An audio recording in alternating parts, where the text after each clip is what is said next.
حضرت معاویہ صحابی ہیں، کاتب وحی ہیں، حضور کے برادر نسبتی ہیں، صالح ہیں، ام حبیبہ بہن ہے ان کی جو حضور کی زوجہ محترمہ ہے، ان کا مقام بہت بلند ہے، لیکن ہم انہیں خلفائے راشدین میں شامل نہیں کرتے، اس لیے کہ ان کا جو خلافت کو اختیار کرنا یا حکومت اختیار کرنا یہ قبائلی عصبیت کی بنیاد پر تھا، باہمی مشورے کی بنیاد پر نہیں تھا۔ لیکن 20 سال تک ان کا دور حکومت ہے اور کوئی خون ریزی نہیں، کوئی غارت گری نہیں، کوئی اختلاف نہیں، کوئی بغاوت نہیں، کوئی جھگڑا نہیں، مدبر اس درجے کے تھے۔ اب آئیے آخری سٹیج آئی، حضرت معاویہ کو مشورہ دیا گیا، مغیرہ ابن شعبہ ایک بزرگ صحابی تھے، کہ دیکھیے جناب امیر، مسلمانوں میں اختلاف ہوا، 4.5 سال 5 سال خانہ جنگی رہی، اب اگر پھر معاملہ آپ کے انتقال کے بعد ایسے ہی چھوٹ گیا تو اختلافات ہوں گے، جھگڑے ہوں گے، مختلف دعوے دار سامنے آئیں گے، جنگیں ہوں گی، پھر دوبارہ جو ہے فساد ہو جائے گا،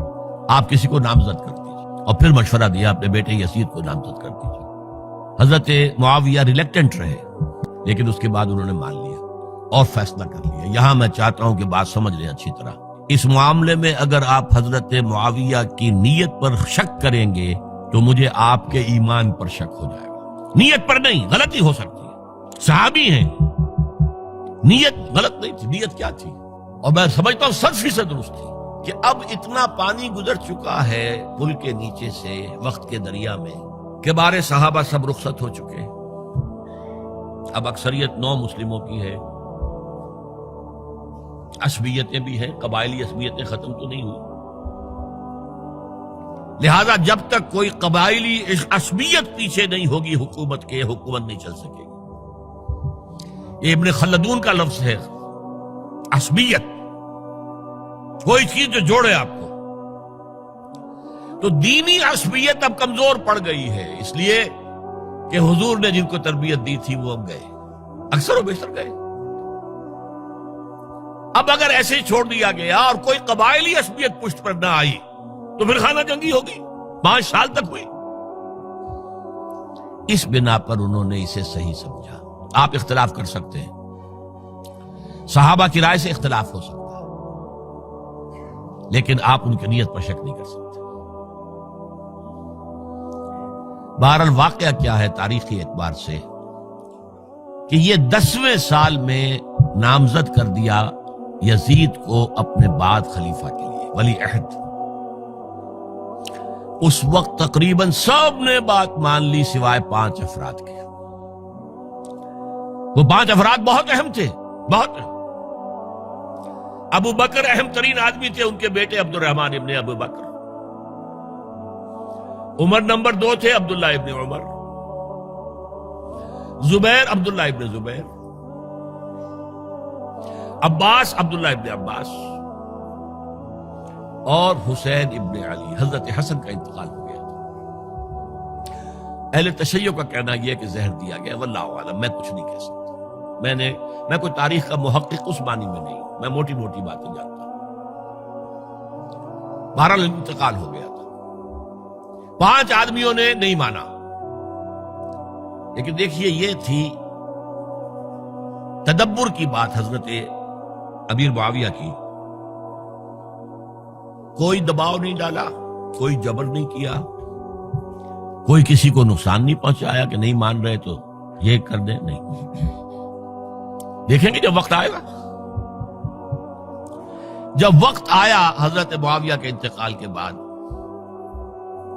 اب ایک صاحب جا چکے تھے، حضرت عبد الرحمن ابن ابی بکر فوت ہو چکے، اب 4 رہ گئے، 3 عبادلہ، عبداللہ ابن عمر، عبداللہ ابن عباس، عبداللہ ابن زبیر، ایک حسین ابن علی رضی اللہ تعالی عنہم اجمعین۔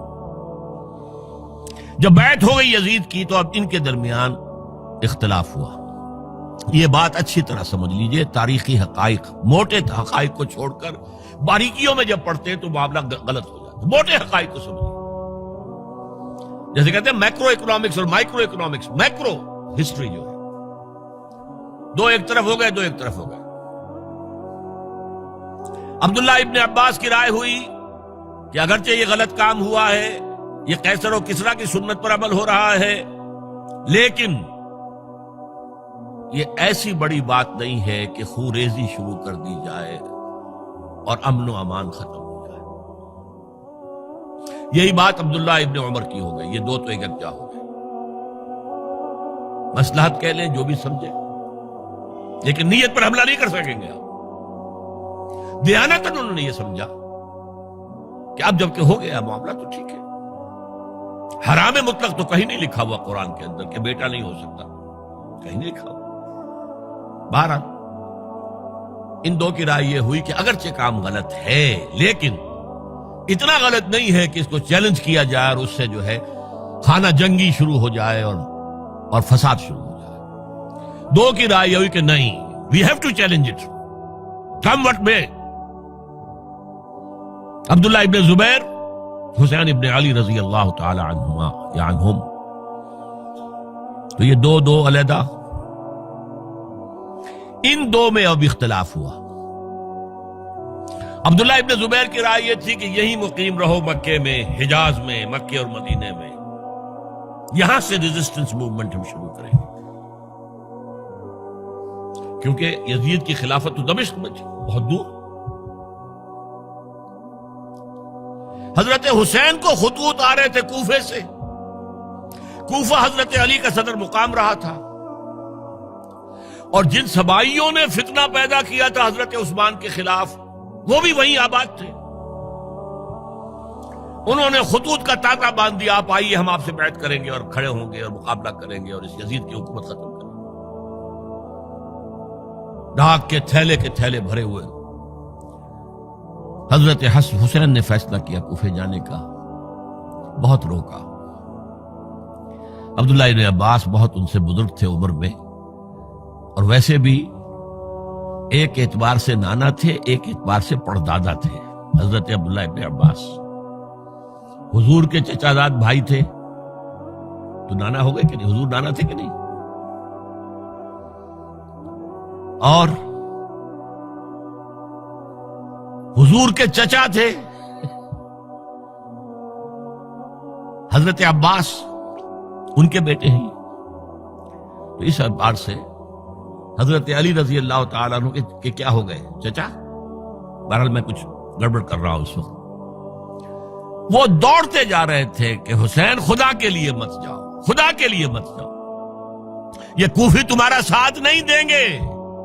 الکوفی لا یوفی، کوفی وفا نہیں کرتا وعدہ. اور خدا کے لیے اگر جانا ہے اپنے گھر والوں کو یہاں چھوڑ دو.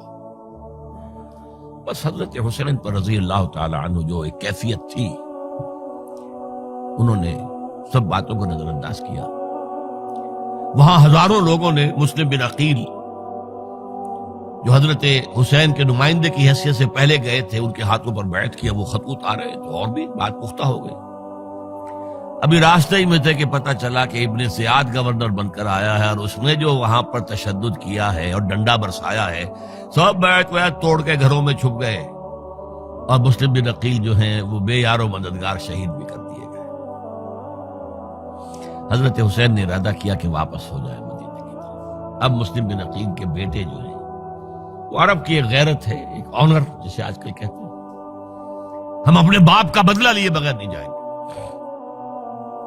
اور حضرت حسین کی شرافت اور مروت، یہ لوگ میرے ساتھ آئے تھے نا، میرا ساتھ دے رہے تھے، اب میں ان کا ساتھ کیسے چھوڑوں. بہرحال وہ حادثہ فاجعہ ہو کر رہا، اور اس میں سب سے بڑا سبب جو بنا ہے وہ میں چاہتا ہوں جس کی طرف کسی کی نگاہ نہیں گئی. افسوس یہ ہے کہ میرا اس پر جو کتابچہ ہے سانحہ کربلا وہ آؤٹ آف پرنٹ تھا. کوشش تھی کہ آج یہاں وہ پیش کیا جاتا، مختصر ترین، لیکن آپ دیکھیں گے کہ کلیئر ہو جاتی ہے ہسٹری. دو کتابچے ہیں. شہید مظلوم، میرے نزدیک مظلوم ترین شہید حضرت عثمان رضی اللہ تعالی، اور سانحہ کربلا، بہت بڑا سانحہ، اس میں کوئی شک نہیں. حضرت حسین کے صبر اور مثابرت اور استقلال اور شجاعت یہ مثالی ہے تاریخ کے اندر. اپنے سامنے جو ہے اپنے ایک ایک کر کے چراغ گل ہو رہے ہیں، خاندان سارا ختم ہو رہا ہے، شیرخوار بچے شہید ہو رہے ہیں. وہ تو ایک بچہ بیمار تھا، حضرت علی بن حسین زین العابدین رحمت اللہ علیہ، وہ بچا ہے. لیکن اصل میں شرافت اور مروت جو ہے وہ بسا اوقات اپنی شرافت کی وجہ سے مار کھا جاتی ہے۔ حضرت حسین سے میرے نزدیک یہ ایک اسٹریٹجک مسٹیک ہوئی کہ جب کوفیوں کا لشکر سامنے تھا تو وہاں کھڑے ہو کر ایک ایک کا نام لے گا، فلاں ابن فلاں کیا تم نے مجھے خط نہیں لکھا تھا؟ اے فلاں ابن فلاں کیا تم نے مجھے خط نہیں لکھا تھا؟ سب کے راز فاش کر رہے ہیں، اور دیکھو یہ میرے پاس یہ تھیلے بھرے ہوئے تمہارے خطوں کے موجود ہیں، تم نے مجھے بلایا اور میں آیا۔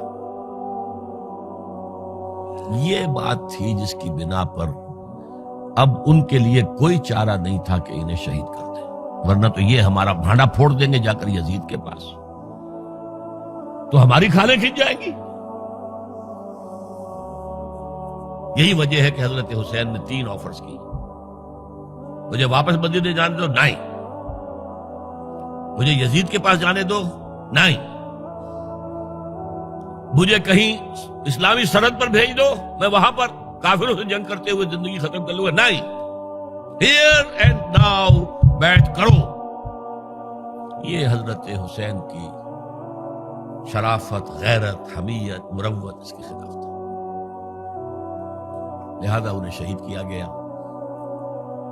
اور پھر خیموں کو آگ لگائی گئی۔ یہ نوٹ کیجئے کیوں لگائی گئی؟ اگر تو یہ غصے اور انتقام میں اور وینجینس میں ہوتا تو حضرت علی بن حسین زین العابدین کو بھی شہید کرنا چاہیے تھا، نہیں کیا۔ اگر یہ اس طرح کا معاملہ ہوتا تو خواتین کی بے حرمتی ہوتی، نہیں ہوئی۔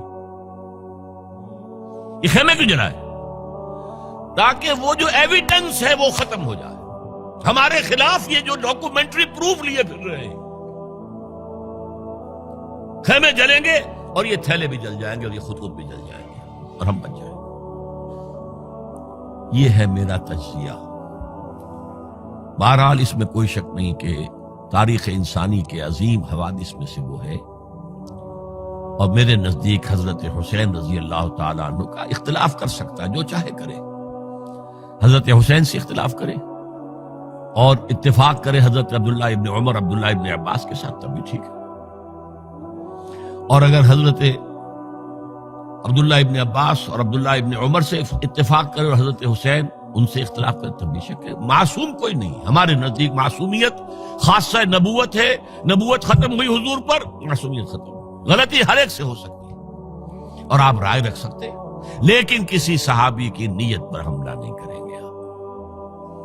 صحابی کی نیت پر حملے کا مطلب کیا ہے کہ محمد صلی اللہ علیہ وسلم تزکیہ نفس نہیں کر پائے، یہ ریفلیکٹ کرے گی حضور کی اس پوری کی پوری جد و جہد پر کہ شخصیت سازی نہیں کر پائے محمد صلی اللہ علیہ وسلم، نہیں، معاذ اللہ ثم معاذ اللہ ثم معاذ اللہ۔ بہرحال یہ ہے تاریخ کے اعتبار سے ہمارے ہاں جو عظیم ترین ذی الحج کے مہینے میں حضرت عثمان شہید ہوئے تھے، 28 ذی الحج کو حضرت عمر پر حملہ ہوا تھا، 1 محرم کو ان کی شہادت ہوئی تھی، 10 محرم کو یہ سانحہ کربلا پیش آیا تھا۔ یہ ہماری اس ابتدائی تاریخ کے اہم لینڈ مارکس سے جنہیں ہم شہادت کے نام سے جانتے ہیں، لیکن میں اب پھر دوبارہ کہوں گا کہ یہ اللہ کی راہ میں قتل ہوئے ہیں۔ وَلَا تَقُولُوا لِمَنْ يُقْتَلُ فِي سَبِيلِ اللَّهِ أَمْوَاتٌ بَلْ أَحْيَاءٌ وَلَكِنْ لَا تَشْعُرُونَ وَلَا تَحْسَبَنَّ الَّذِينَ قُتِلُوا فِي سَبِيلِ اللَّهِ أَمْوَاتًا بَلْ أَحْيَاءٌ عِندَ رَبِّهِمْ يُرْزَقُونَ۔ لیکن وہ شہادت علی الناس کی ذمہ داری جو مجھ پر اور آپ پر ہے، حضرت حسین کو یاد کر لیں، حضرت عثمان کو یاد کر لیں، ان کے لیے کوئی رنج اور غم کا اظہار کر لیں، اس سے کچھ حاصل نہیں ہے۔ حاصل تو یہ ہے کہ شہادت علی الناس کی تیاری کیجئے، اپنی ذاتی زندگی میں آج سے گواہی دیجئے اللہ کے بندے ہونے کی، اپنے عمل میں، اپنے قول میں، اور کوشش کیجئے کہ مل جل کر اس ملک کے اندر وہ نظام برپا کرے کہ جو شہادت علی الناس دین حق کے ایک کامل نمونے کے طور پر دنیا پر حجت قائم کر دے کہ دیکھ لو اپنی آنکھوں سے، یہ ہے وہ دین حق جو محمد لے کر آئے تھے۔ اللہ تعالیٰ مجھے اور آپ کو اس کی توفیق عطا فرمائے۔ باقی یہ کہ یہ کیسے ہوگا، اس پر تو میری کتابیں پہلے بھی تقاریر میں کر چکا ہوں، وہ منہج انقلاب نبوی وغیرہ وہ ہے، ان کا مطالعہ کیجیے۔ بارک اللہ لی و لکم فی القرآن العظیم ونفعنی وإیاکم بالآیات والذکر الحکیم۔